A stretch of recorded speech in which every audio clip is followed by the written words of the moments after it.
সকাল সকাল এটা না হলেই হচ্ছিল না, একটু ঠিক করে বুঝতেও পারে না লোকে। আসলে এখানে অটোর ব্যবস্থা প্রচন্ড খারাপ। আপনার জামাটা কুঁচকে গেল, সরি।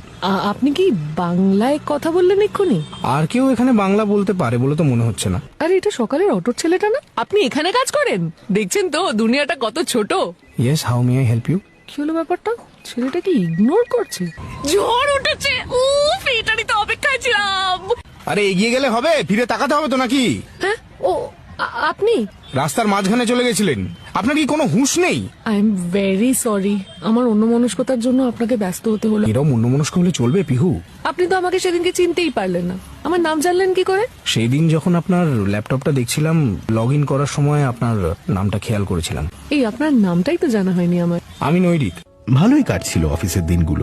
সারাদিন অফিসের পরে বিকেলে একবার ওদের দুজনে দেখা হয়ে যেত।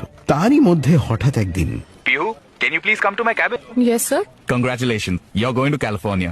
এটা রাখো, এটা কি, কিসের কাগজ? বাড়ি গিয়ে পড়ো। বাই। পিহু, তোমাকে যেদিন প্রথম দেখেছিলাম, ব্যস্ততা ঘেরা চেহারার মধ্যে একটা শান্ত মেয়েকে দেখতে পেয়েছিলাম। আমি সত্যি তোমাকে ধরে রাখতে চাই না পিহু। তোমার সামনে একটা বিরাট বড় দুনিয়া। আসলে মধ্যবিত্ত তো, প্রেমটা বড্ড ভীরু। তোমার একটা নতুন নাম ভেবেছি, আমার ঝড় ফড়িং।